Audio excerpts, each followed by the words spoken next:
Welcome back to the Rebel Rundown. This is episode 22, and you're with Hayley and Ben for what should be an awesome podcast. We haven't done one in a while.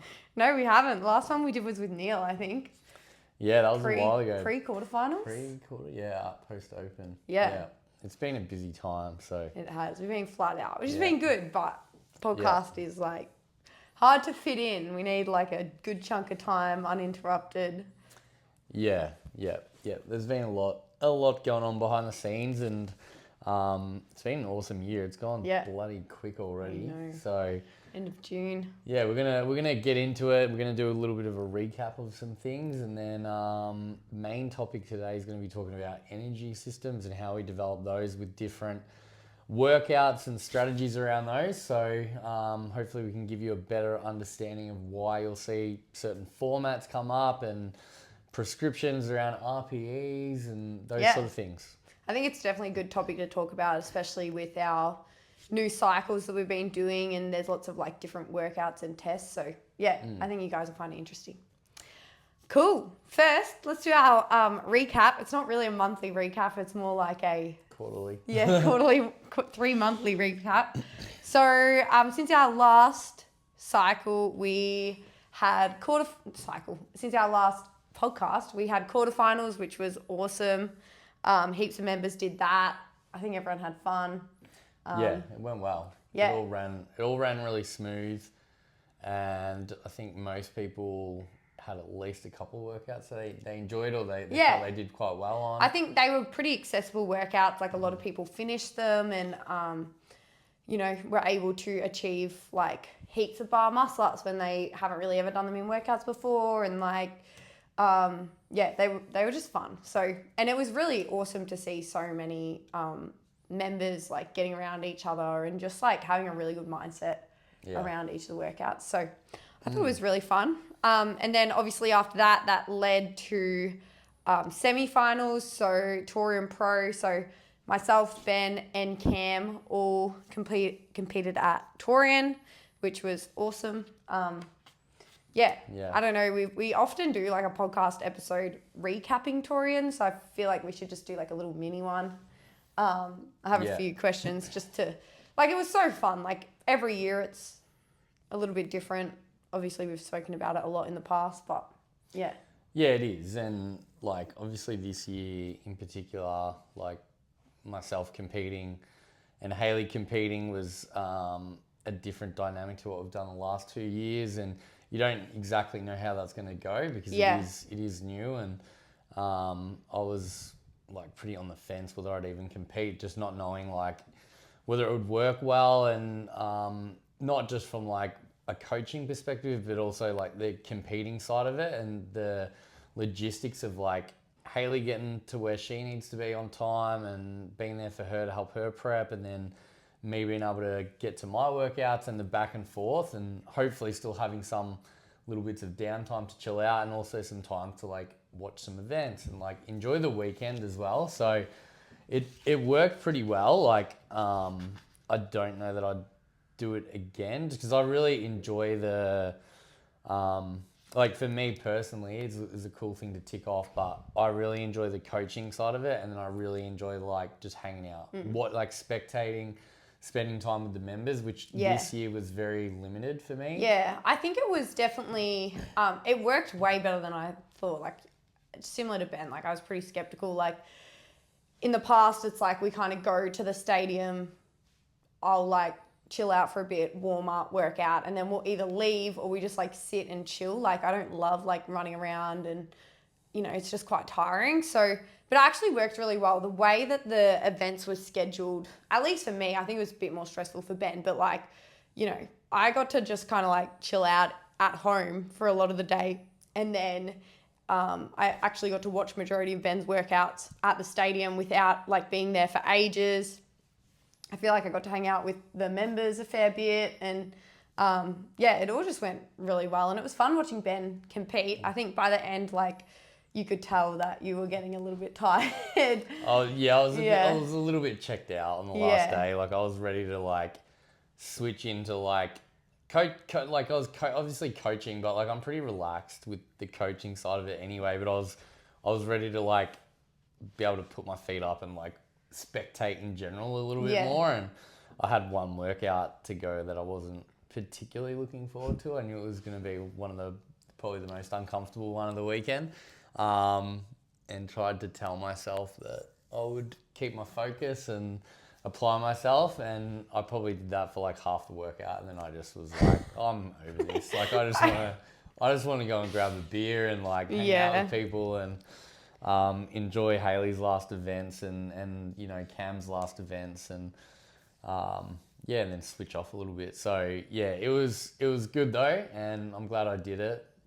And there was lots of positives, like, and the amount of members that come up for it, and how much they like really enjoy it, embrace it, and they were getting around to watch all three of us, and that was really cool to see. And we had like, you know, one of the louder groups as well. 100%. There's a lot of athletes who, you know, like in the elites where like they go out on the floor and there's barely a cheer. Yeah. And then there's like a handful that get a loud roar, and you know that they're like heavily invested in the affiliates that they're coming from. And, you know, ours was up there probably in the top three. Like it was really 100%. Cool. Yeah, I think that's one of the highlights of me, like every year, but especially this year. Like the group we had was awesome. Like my dad was up there by himself, and like, you know, so many members, like my friends, like they were all getting around him. Like I was getting sent videos of him like doing star jumps over burritos with like Karen and like Kate and Genty and the other Kate. Like they were all sitting with him, and it was just like amazing to see. Like so grateful for everyone at the gym. Like the support that we got going up to Torian, and we get it every year, is just like next level. And it's just awesome. Like we have such a good group of people at the gym at the moment, and super like awesome to be a part of. So it was great. If you haven't been before and you want to come along one year, definitely there's a reason. Think about it. It's good fun. Like with a lot of the people that were up this year have either been up the year before or both years. And they really enjoy it. It's just like a party, and you get to watch people like do different workouts, which is quite entertaining. Like, you know, they're meant to be entertaining workouts, and there's drinks and good food, and it's good fun. And when there's so many people there, it's just awesome fun. But before we move on, I got a few questions. What was your favourite moment of the weekend? You had to have a think. It was a while ago now, like a month. I think like from the competitive side, like the coaching side in particular, like Hayley's last, like finishing with a heat win was really cool. And you know, she had a good weekend overall, but wasn't in that sort of position. Like she didn't get to like, you know, that was the first heat win that she'd had, and she was in a lot of good heats, don't get me wrong. But that before that workout too was probably the first time the whole weekend where like you were a little bit concerned about your hip, which hadn't really been an issue, and that was, you know, you weren't sure how the box jump overs were going to go. Yeah, there were no boxes in the warm-up area. It was the first time, like, in the warm-up area, it was a little bit of like, oh, okay, like, is this going to be an issue? Yeah. And also, on top of that, it was one where, like, Hayley decided, like, okay, like, I'm going to throw caution to the wind a little bit here and, like, you know, not play this workout safe and actually like really give it a red hot crack, which for her is a little bit out of her comfort zone. Like she's pretty good at being like controlled and pacing and not sort of getting caught up in the competition and the top paces people might be going at. But this is one that was good to do that. And she did that and she got the heat win, and that was a really cool way to round out the weekend. Yeah, that was cool. I think that was definitely one of my favorite moments, but also like I really enjoyed the rope, like the heavy hand workout too, just because like I feel like on the last one, like getting the heat win was awesome, but like I don't know, I feel like it was like I probably could have gone a little bit quicker. Like that wasn't as if that was a super hard like workout. Like I could have skied quicker and like pretty much done it the same, which you only really know afterwards. Never used those kettlebells before, but I think in heavy hand, like that was the one that I felt like I like pushed to almost my absolute like limit in. And it was cool being in the heat with like Daisy and Marnie and like I obviously know Daisy and like that she's really fit and what her strengths and weaknesses are. Marnie, not so much, but like being up there and sort of listening to the commentator and going back and forth and like just staying like in the race. I think that was one of the funnest moments for me, like that, because I didn't know how I would do in that workout. So yeah, and I was like cooked up, the most cooked after that workout. Out of all of them, that one cooked me the most. I was, pretty smoked. So I think that was my favorite moment, was being out there, and it's just cool. Like I love the pink day at Torian. Like it's so fun, but all of it was fun. I only have one not favorite moment, and that was King Arthur. That was disgusting. Yeah. But yeah, other than that, it was good. Common theme for quite a lot of athletes. That was the most. That friggin' wooden wall was brutal. Workout. What was your favorite workout to do and your least favorite workout to do? Just rapid fire. It wasn't a workout, but the snatch event was the best one. I surprised myself a little bit. The pound plates thing, we were lifting in pounds, made it a little bit trickier. But I had a pretty good idea of what was on the bar, and that went as well as I was hoping for. So, I would have been satisfied if I had hit the weight below that I had got. I would have still been happy with that. And so, to get that and hit some good lifts, hit some weights that I honestly haven't touched for years. Maybe like a year or two. So and not having trained like heavy snatches really, like just done a little bit of snatching for a couple of weeks beforehand. That was cool. And then I quite enjoyed the first workout, which was running and deadlifts. Oh yeah, that was good. I thought I would do maybe a little bit better on it, but I did quite enjoy that workout, and I think they were my best two events in the end. But yeah. And your least favorite, King Arthur? Like in the workout, King Arthur, but and that was more from like, it was very uncomfortable, don't get me wrong, and I was breathing heavy and my body was tired, but that was more of like me battling my own brain, which was made it unenjoyable. But the most painful one was actually the back-to-back workout. So that I finished that and I was quite uncomfortable for a while there. Oh my God, it was so funny. So that one they did in like the arena, which meant they would go like downstairs to the sort of the elite athlete area to like get out onto the floor. And after the workout, I was like with someone from Ocean Grove who was doing the same thing as Ben, his name's Jack. I was with his partner and like a couple other people, and we're standing at the stairs like to go down to the area, and like Jack comes up, stand there for another 5-10 minutes. I'm like, where is Ben? I'm like, I don't know. And then I was like, hang on, I can literally go down there, because obviously I had access. So I went down there and Ben's just laying on the floor in the warm-up area. I was like, are you okay?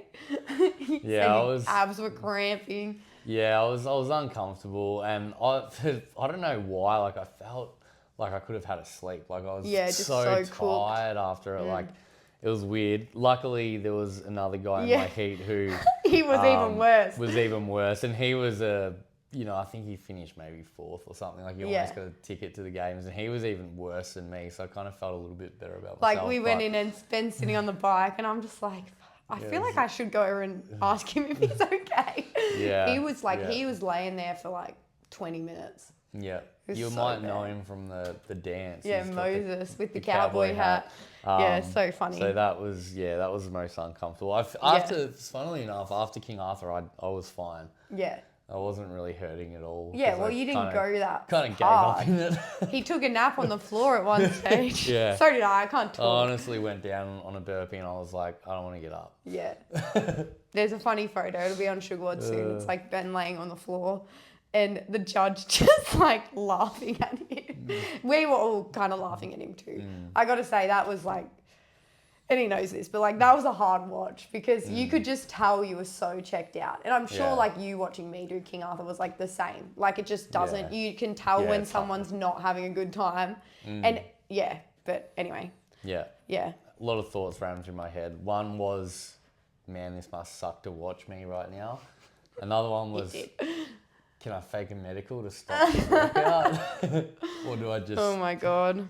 pull the pin and walk Yeah, away. that was a mentally really challenging workout. Like Yeah. at one stage, I looked at the clock and I was like, I really can't be bothered doing this for another 5 minutes. And our compete crew get to give it a shot soon, which would be cool. Can't wait to watch that. Yeah, I've done that King Arthur and the other one in the gym, and they were much more better in the gym. So don't worry, there's no wooden walls in this building.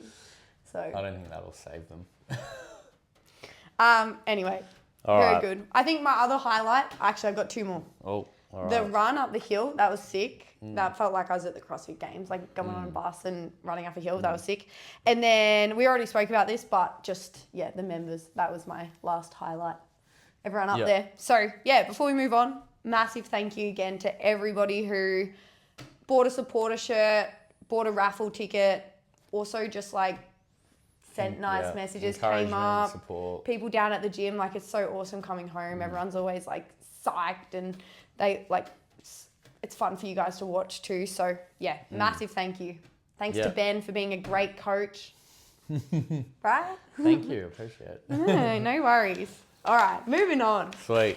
Let's get into the main All right. The main topic, which is going to be, like understanding energy systems and why you'll see like some really long workouts and others that are really short, and then everything in between, intervals, all those different things. And I think one thing to understand is it's not random. Like when I sit down and program out a week and a month and a training block, there's a goal within each week and through the training blocks to expose people to different stimulus. And if you just looked at a single week, a lot of the time you'll notice that, you know, you might hit something like short and fast, or it might be like a workout we did, I think it was yesterday, where it was like 2 minutes on, 2 minutes off, going at a hard intensity. And then like today, where we're shooting this video, is basically like a 30-minute no programmed rest. Working the whole time type scenario. So complete kind of polar opposites. And then, you know, you'll see at some point in this week, there'll probably be like a 10, 12-minute piece that's, you know, a higher intensity than what the 30-minute one is, but not what the 2-minute one is. And you're going to get exposed to a variety of stimulus that are effectively going to be working on targeting different energy systems, responses in the body, so that we are developing a well-rounded fitness in that regard. So yeah, I think that's what we're going to try and cover. It's somewhat of a complex thing, and we don't want to try and like overcomplicate it. But I guess keep it simple. Yeah, and like the reasoning behind this is for you guys to have a better understanding of like how to approach each workout, like identify what the workout would be trying to gain, which a very easy way to do that is to look in the athlete notes, because it will say like what the goal is, like what the energy system is that it's building. And to also like understand how you should feel throughout the workout and after the workout, because there's definitely, and like I do all different types of workouts, and there's multiple workouts I do every week that I don't feel cooked after, but I know that that's still good for me because it's training a different energy system. But I know that there's multiple members in the gym who might do a workout like that and then they feel as though they didn't work as hard or they didn't get as much out of their training because they're not feeling like absolutely smoked. So that's kind of the reasoning behind it. So what's the first system? Well, Or what are the different systems? Yeah, so I guess we'll start with like the shorter, faster energy systems, which the first one's basically going to be your creatine phosphate, basically. So you're like your phosphagen system, which is very short. It's basically like, technically it's like 10 seconds or under. So we're talking like a max lift, we're talking like a flat out 100-meter sprint or shorter for most people. And that energy source is used up really quick and it takes a little while for it to properly replenish. So that's one that, again, we don't target too specifically in workouts, but we do get exposure to it when we are doing weightlifting and other explosive activities. So that's probably like the first one. And if we were going to look at that as like a training zone or like an RPE, you're sort of looking at that at being the top end, like it's kind of zone 5, if we call it that. Or zone 6, it Zone says here. 6 even, Because it's yeah. kind of like zone 5, Yeah. you're thinking about, like, We're it's still actually breathing. one of the zones. Yeah. Yeah, zone 6 is Yeah. kind of like another extra. Yeah. Yeah. And basically there's no aerobic, component to that energy system. So So, you can think of it too as like plyometrics and like, weightlifting. Yeah. They're the main things we're going to get exposure to. And it doesn't have to be something where it's like an RPE 10, but when we're applying force more maximally, that's when we're really going to And I guess that energy source. Yeah, you're trying to use like, it's more like a muscular Yeah. stimulus kind of thing. It's not like a cardiovascular stimulus. Yeah, Yeah. definitely.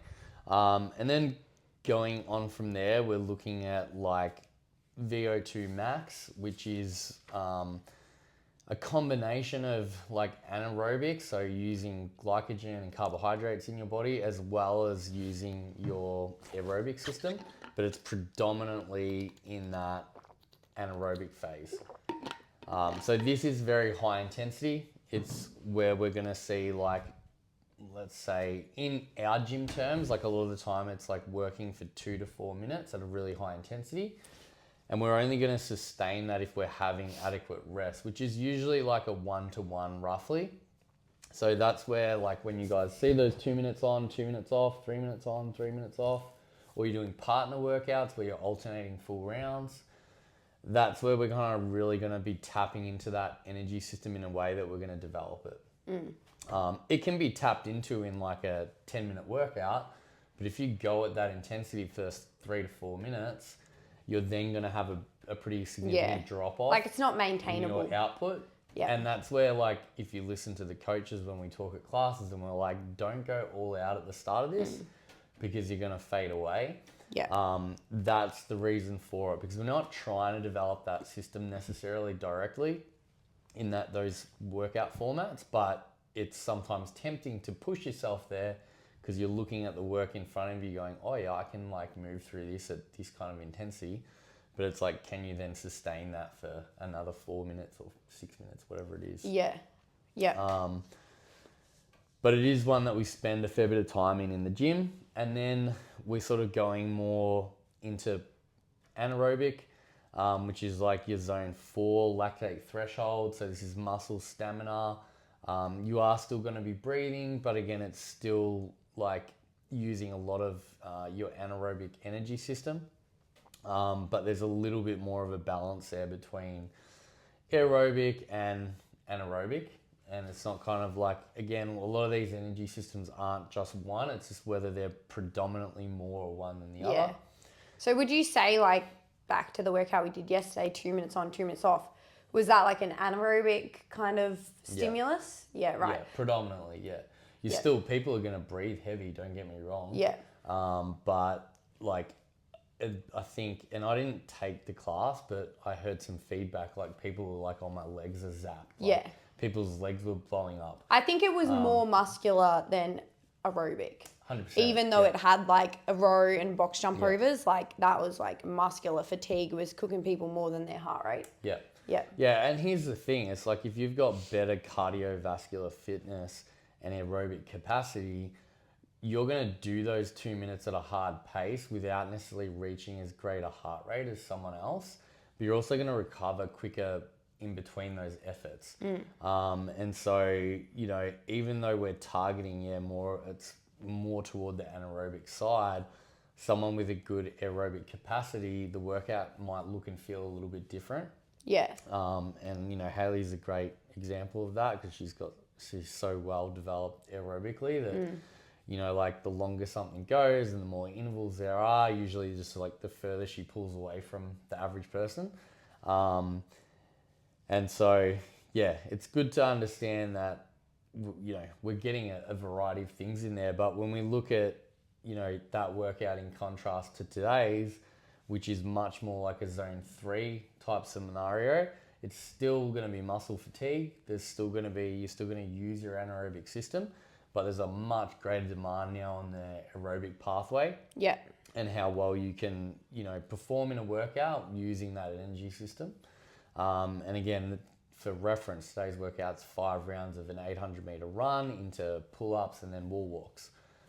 So you are going to get muscular fatigue, and there's a muscular stamina component. You're going to use, glycogen throughout the workout, but really the difference and what we're trying to develop more so is that aerobic pathway and capacity to breathe and use that energy system in the workout.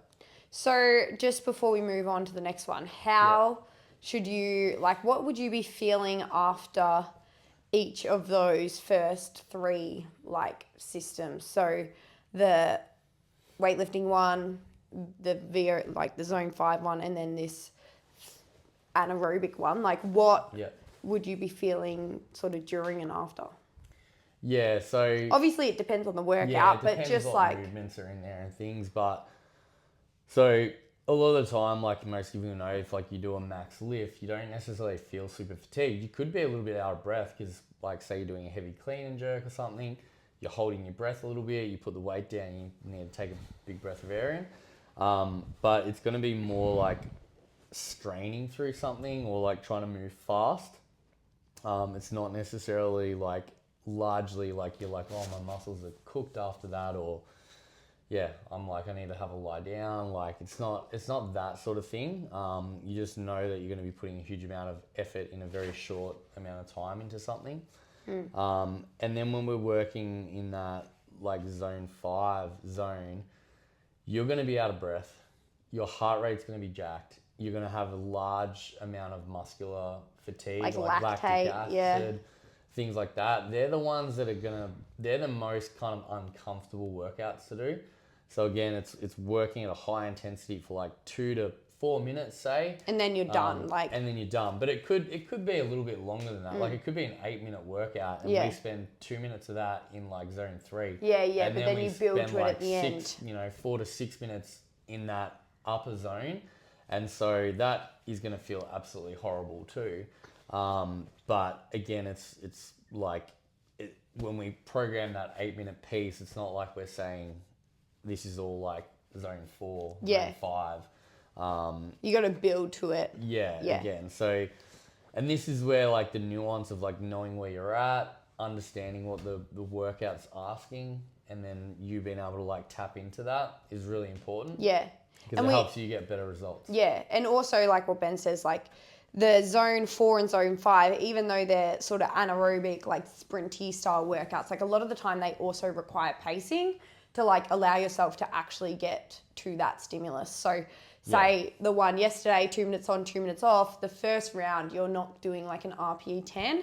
You're starting, I was telling my classes, you're starting at an RPE 7 to 8.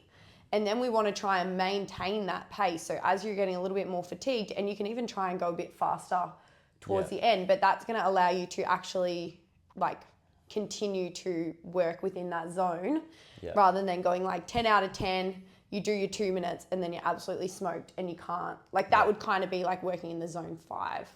Yeah, and again, there's an individual element to it as well. There's, again, the better you are developed across these energy systems, and particularly at an aerobic base level, that person can afford in a 2 minute on, 2 minute off for 4 rounds to really attack that first one and still keep backing it up. Whereas probably the average person, if they really do go close to all out on that first one, they are going to fade because they're not recovering in that 2 minutes as well as they could be if their aerobic system was better developed. So again, a lot of the recommendations we make in class, it is targeted to what the majority are going to do best with. There's always going to be some outliers within that, but again, we say when we do a workout like that, we want consistency. So if you're going all out in round 1 is not a way to stay consistent, then that's not the way to do it. All right, so we spoke a little bit about today's workout, so how that's aerobic, muscular endurance, that tempo zone. So any more on that, or? Yeah, and look, that can be applied in shorter workouts than 30 minutes too. Anything probably from even 12 minutes. Yeah, I reckon 12 to 12 plus, 12 to 30. We don't do a lot of stuff over 30 minutes. You got to think of it as something you're not going to be able to maintain that RPE 8. Yeah. Like anything so yeah, I reckon 10 minutes, like 10-minute AMRAPs, that's kind of your limit on like where it's an aerobic verse. So that would be more like an anaerobic, like you're going to move a little bit quicker and it's going to feel a bit more anaerobic. Anything longer than that, like you have to kind of pace because it's going to be more of a breathing game, being able to maintain your heart rate. Yeah, definitely. And even like just on today's workout too, like when we're doing today's workout like as a test or retest, like you might spend like 20 minutes of that in zone 3. Yeah. You might be spending that last like 6, 7, 8 minutes more like in zone 4 or in zone 5, tapping into that. But again, it's about doing the workout in a way where you can reach those zones but sustain them without falling apart. So that's where it's like, don't hit zone 4, 5, 8 minutes in, because you're gonna die.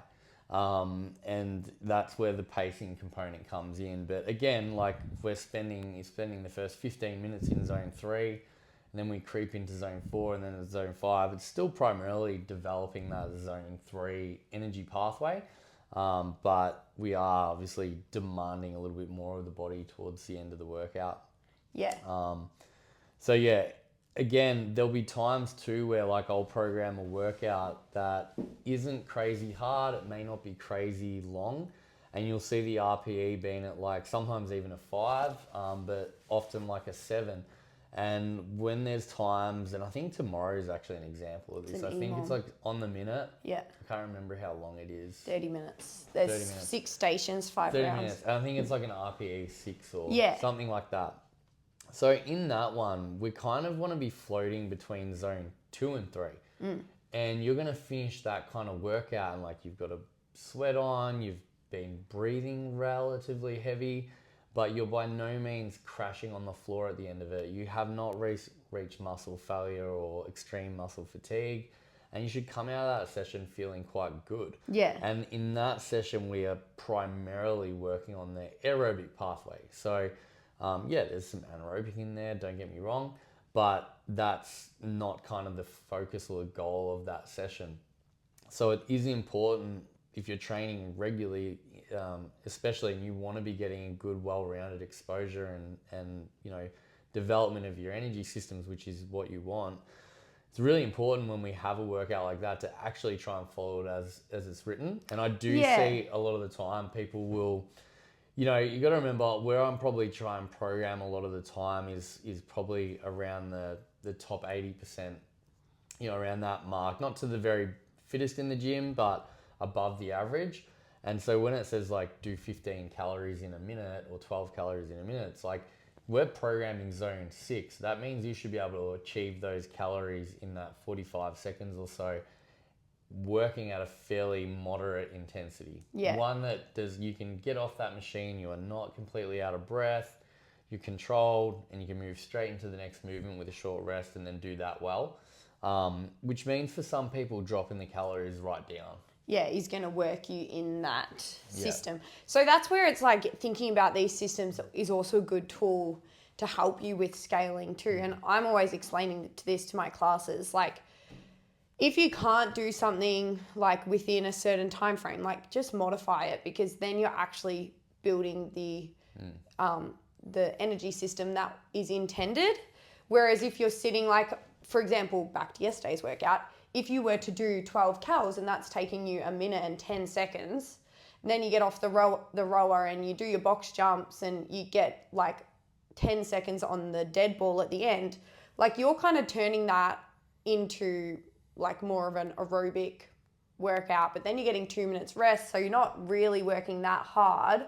Whereas if you go hard for your 45 seconds, you get the less calories, but you still move on, you can then continue to push and you're getting the workout stimulus. Like that's better than doing the workout RX per se. Yeah, definitely. Yeah, I think that also a lot comes down to having good individual awareness, like knowing where you're at, and not like it's something I picked up on a little bit over the last couple of weeks in the gym, where I sort of see people going into workouts and not necessarily having a plan, or not necessarily knowing kind of like where they're at, like what kind of pace on the roller they should be holding, or how many sets of pull-ups it should take to get through a set of 15. And what it does is it creates their output looking like this on a graph. Like it's kind of up and down all over the place, or it might shoot up and then massively drop down.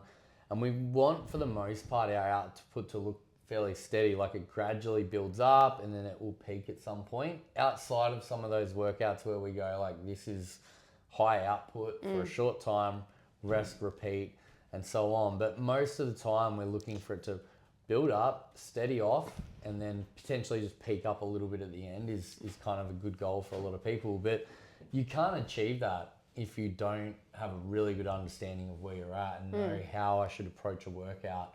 So probably a big takeaway I'd encourage for people is to really pay attention.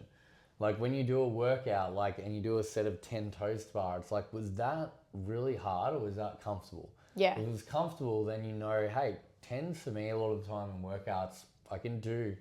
And if I've got to sustain this for 15 minutes at that, what we're saying is an RPE 7 or 8, that's achievable. But if 10 reps was like, I'm just squeezing that last rep out and it's taking a huge amount of energy, that is not sustainable. So you want to be looking at like, okay, maybe it sets a 5 with like a 10-second rest in between. Yeah. That might be sustainable. That might get you working consistently and staying in the right kind of energy Yeah. zone. And if you want to like take your training to the next level or like get the most out of your training, like to have like being thoughtful about this stuff really does make a difference. Like reading the coaches or the athlete notes, listening to what your coach is saying during the brief.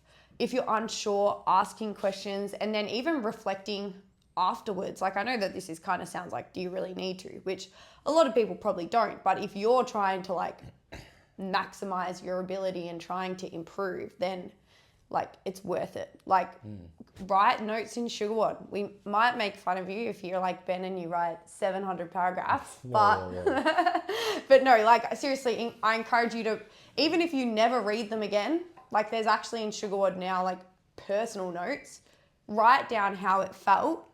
And just because like actually verbalizing it and thinking about it, even if you never read it again, that's going to make it like stick in your brain a little bit better rather than not even thinking about it, right? So reflect on the workout, think about what you did and if you feel like you met the goal of the workout. Yeah, like I had one of the members last week in testing and they did one of the workouts like a minute and a half quicker than what they tested initially, and I'm like, oh, awesome job, so good. I was like, oh, what did you do different? And they're like, oh, I don't know. And I'm like, oh, what was the workout like the first time you did it? How'd you approach it? And they're like, oh, I don't know, I just remember it being hard. And I'm like, okay, so it was like, okay, so it was kind of like you've got fitter for sure. But also, was it more of like how you applied yourself to the workout, or was it just that you were a lot fitter? Yeah. But not knowing those little variables that you might tweak or change, that can make all the difference when it comes to a retest. Yeah, 100%. And a lot of the times on a retest, like today's workout even, if you're 30 seconds quicker, that's a great improvement. Yeah. But we're talking like 10 seconds, not even 10 seconds quicker per round. That's very easy to achieve if you're paying attention to what you're doing. Yeah. And conversely, it's like getting 30 seconds slower doesn't mean you're any less fit. Just but if you're means not you paying might attention, have, and you just weren't focused on what you were doing and paying attention to your running times and all of that, it's like you can easily go slower on it. Yeah. Just because you weren't aware and Well, didn't it's apply like, yourself. for example, like when we do the Eltham Fun Run, like 2 years or 3 years ago, we did it for the first time, and I ran. I never had a watch, and I ran a great time, and then I ran like a 10K like fairly quick, and I knew my time for the 10K. Going into the next run, I was like, I'm gonna PB the run, like I'm so much faster at running. Still no watch though. Come over the finish line, I'm like 10 seconds slower. And after this, I reflected, I'm like, how was I meant to know? Like, I had no idea what pace I was going. The year before, I had girls that I was like chasing. That second year, I was winning. Like, there was no one in front of me. And I got over the line and I was like, yeah, okay, that's really annoying. But also I had no idea. Like, I was just running by feel. So as soon as you get, like, for example, running, as soon as you get a watch, you have like feedback at Yeah. the moment, which is going to be like, okay, I'm at this pace. I'm trying to be at this pace. I don't feel that cooked, so I'm going to try and go a little bit quicker. Yeah. Or like early on, you could be like, oh, okay, like I'm running a bit too fast. You need to slow down. Like that's just an example that like you can implement those same vibes into the gym. Yeah, you can get a watch if you're running, but you can also just check the clock when you Yeah. run out, run in. I've done that for years. Or like check, or like if you're doing your pull-ups in a workout like today, when you rest, look at the clock, count your rest out, try and stick to like 5 seconds per rest period. Yeah. And like when you're on the machines, know what you're looking at and what you're using to base your pacing off of. Yeah. And learn how to take note of like, okay, this is like a longer, slower pace. This is like a moderate intensity pace. This is like a fast, hard effort. And know like when it's time to flick into those different gears. I think next one, let's touch on zone 2. This is one we don't do a lot of specific targeting for in class. And look, to be perfectly honest, I think it would be good to do a little bit more of. We touched on like some of the EMOMs that we do occasionally. We try and target it a little bit more. But to give you an example, it's basically doing like 30 to 60 minutes of low to moderate sort of intensity. Something where if you're going for a run, it's a conversational pace, or you could nasal breathe the whole way through. And it's a pace where if you really wanted, you couldn't just do it for 30 or 60 minutes. You could just keep going. Keep going for like another hour if you wanted. And that's where we're primarily working our aerobic system. So you're still going to use some like glycogen and carbohydrates out of your body, but you are going to use a lot more of the aerobic pathway and use fat as a fuel source. It is an important energy system because the better developed that it is, the more that it helps impact the other energy systems. So again, like if I'm using Hayley as an example, her zone 2 output is significantly higher than mine. Like today she went for like a zone 2 run. And what were you holding over 6K? Oh, like 4:45. So she can sit on like a 4:45 kilometer pace for 6 kilometers straight sitting in zone 2. For me, I'm going to be closer to like 5.5 minutes. We're talking 45 seconds every kilometer, and she's sitting in the same zone, which just means that like because her aerobic capacity is much better developed, zone 2 doesn't mean that you're going slow. It's just specific to you as an individual. It's like a heart rate zone, For her, it's a pretty it's an easy pace. It's a zone 2 pace.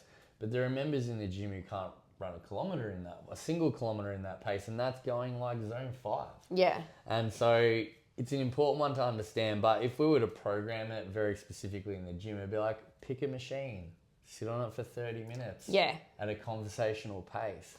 Probably not the most well-received thing to put in the training, although it can be really valuable. It's an easy one if you felt like it was something that you could benefit a lot from developing. It's easy to do. Yeah. You can go for easy runs. You can even like develop it going for a hike, like go out to the Plenty Gorge and take a brisk walk for 30, 60 minutes. I think it is one that is a little bit like, it's easy to do, but it's good if you have a heart rate monitor, because like if we were to do it in class and be like 30 minutes, people wouldn't sit in it. People would just sit and like they would sit in zone 1 because Or they 3. think, or zone 3. But like for me, I find it sometimes hard to get on the bike into zone 2 because like I find my legs, like I have to actually like work pretty hard with my legs to get my heart rate up in zone 2. Whereas like running, it's a lot easier. My heart rate rises a lot quicker. But like, it's good to have a heart rate monitor and like be aware of where you want your heart rate to be. So then you can be like, okay, I'm just chilling here. Like I need to actually try and go just a little bit harder. You're not pushing past uncomfortable, but you're just getting a little bit harder. Or if your heart rate starts to spike, you can slow down and bring it back down. Like you want to stay within that zone to actually be able to, because if you were to like go and be going in it like slightly above, it would be hard to maintain for like whatever your desired time period is. Yeah. And there are people, like again in Hayley's instance, like she doesn't really need to work on that because it's so well developed already. Yeah. And for some people it's more genetical, like we just have, some of us are much more type 1 or type 2 muscle fibers, so some of us are going to naturally develop certain energy pathways better than others. But if you're someone who is quite explosive, if you're really good at a short 2 to 4 minute workout, where there's no repeat rounds, but as soon as you start getting into those like higher intensity 8 to 12 minute pieces where you're trying to sustain an output and you find just you're good for a few minutes and then you just crash, can be a pacing thing, but it also can be an aerobic pathway issue. Yeah. Or we're saying, hey, we're doing these 3 minute on, 3 minute intervals, and you're like, crush one. Yeah, and then drop go off downhill. on 2, and then by 3, you're just like, your output is like nowhere near it. That's not necessarily because you've done the workout wrong, but probably your aerobic pathway could be a lot better developed. I will give one member as a example because I've told him about it. I'm like this would be great for you to do, which is Miggy. Yeah. And like he's a really good He's like athlete. the opposite of me. He moves really well. He's explosive. You can do lots of the different movements.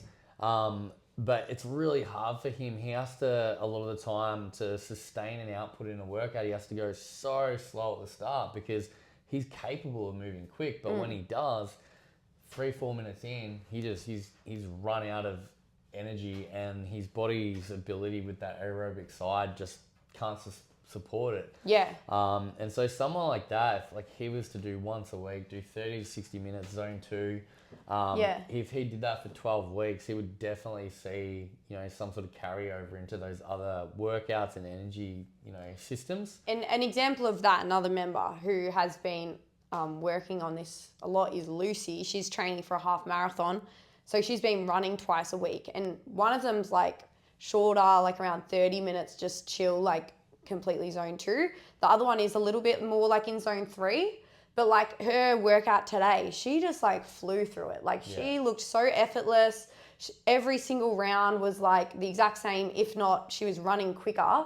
Yeah. And that's like 100% put down to her aerobic capacity getting better. Like she's been training it. So this workout, she saw a massive difference in her ability, but also the way it felt. Yeah. So training it definitely does help. And if you find that, those longer workouts are like really challenging for you, like add in a 30-minute run and just run slow. You don't have to be running fast.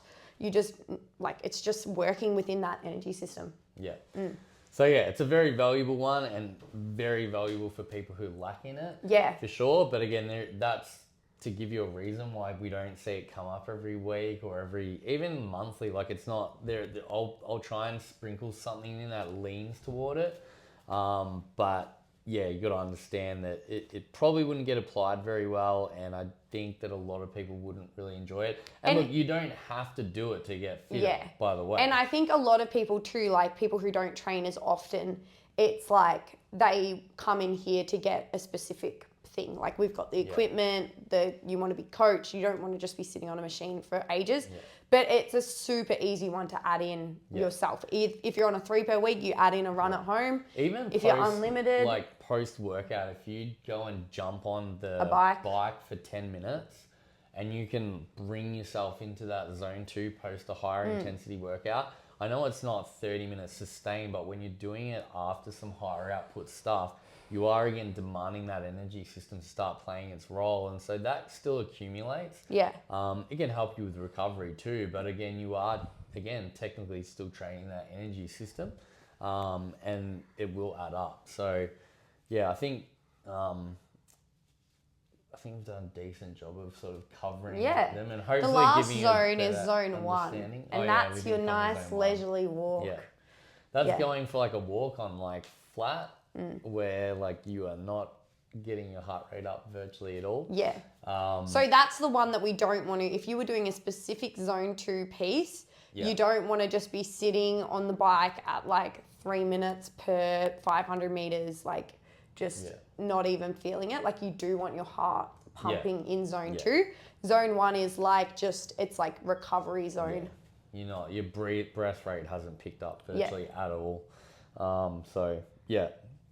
It's an unnecessary zone to spend time on. But that's it. So I think that was good. Like if you guys have any questions, like just ask in class, like if there was a specific one that you feel like has stood out to you that you need to work on, or if you have like questions about clarifying anything, reach out.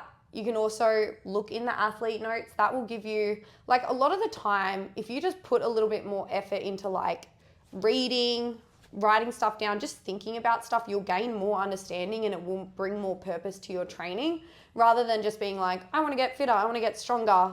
But then, like, obviously that will happen if you show up, but you'll have a lot, like... You'll be a lot more effective at applying yourself. Yeah. And seeing changes more consistently. You know, I've seen it several times where, like, you know, there's sometimes might be someone who's getting a bit frustrated with, like, they think they're either going backwards or they're just not improving. And then when you sort of chat to them a bit more, it's like you get an understanding of where they're sort of at. And a lot of the times I think that the main error that is being making isn't the fact that they're not turning up, they're not working hard. It's just having a better awareness of where they're at and then how to apply themselves to see some little changes and improvements. So, yeah, you'll be surprised. And, like, you know, I can tell you, like, me and Hayley, like, when we do a workout, we're not always 100% right, but we can almost tell you exactly how, like, this workout's going to play out, how we're going to apply ourselves, how long it's going to take us, how many rounds we're going to do. Like, we're going to be within 10% of that, 5% probably, or less most of the time. And I can always tell you, like, if I've done a certain workout, I can tell you, like, how it felt that day, whether I performed well, did I make errors, what I'm going to change next time I'm going to do it. Yeah. And, like, we're incredibly dialed in with that. Like, yeah, we've been training for a while, but it's because we're paying attention. And, yeah, we don't always write, like, notes down on everything, but we keep it in our memory bank. And it makes a huge, huge difference to, like, yeah, what you can do. And even to the point where it's like, you've got to know where you're at day to day too. Like, there's so many days where I'm training and it's like, this is not a day where I'm, like, at my best and I'm going to have to reel it in. And, you know, I know exactly how I'm going to do that. And I know what it feels like in a workout. If I feel like I'm starting to, like, get into an area where I don't want to be, just pull back. Yeah. And so on. But, like, when it comes to machines and all those different things, like, I know all my paces, like, what pace is going to be what for different workouts and what I'm trying to get out of the workout. And you also know, like, with that awareness, you know when you've mispaced. Like, if you've, like, say there is a workout that's, like, shocked you in some way. Like, I often find myself that I'm a bit naive with certain movements that I think should be easier than they're going to be. And, like, mid-workout, I'm like, oh, my God, like, I was not expecting this. I've got, like, clear indicators. Like, if I get on an echo bike and I'm struggling to hold, like, 65 cadence, I'm like, okay, you need to, like, change what you're doing. Like, that's, you know, that's, like, I know what I should be able to do. And if I'm not able to do that, I've got to readjust to actually make it through the workout. Yeah. So, yeah, hopefully you guys took something away from that. Yeah. I think that's it. Yeah. I guess before we finish, just a few things in the gym that are coming up is gymnastics workshops. We had our first one. We've got 3 more. So really good feedback from the first one. If you're keen to work on, like, those, like, little more technique side things of gymnastics and spend a bit more time on it, definitely book into one of the upcoming ones. They're at all different times. With Jess, so they're awesome. Yeah, and it's a lot of core and, like, midline. It's a lot of, like, understanding how to manipulate your body and how the basic, like, gymnastics, you know, body positions, awareness, then translate into the more higher skill stuff, or just, like, not even necessarily high skill, but the, like, CrossFit style gymnastics movements that we do. Yeah. So, yeah, like, really keen to see how the other ones go, but really good feedback so far. Yeah. And then we also have coming up in July the Rebel Reset Challenge. So this will just help you guys to have a little bit more focus on your training. Like, you know, you could use some of the stuff today to form your training focus that is a part of the challenge. So it's going to be 5 weeks. There's an attendance portion, a, like, habit portion, and then a training focus as well. So it'll just bring some like, focus around your training through winter. And accountability. Yep. And then have some big prizes. Yeah, massive prizes. Yeah, I don't know. We do. We just haven't locked them in. Yeah. But there are going to be some There's big going to be prizes. some good prizes. We'll announce them when we know exactly what they are. But yeah, so that's it. It's great vibes around the gym. Keep up the awesome training. Yep. And that's it. Yeah. Let's. We're about to go into our next training block, which will be fun. Yeah. So look forward to it. Yeah. See you guys. See you in another 3 months.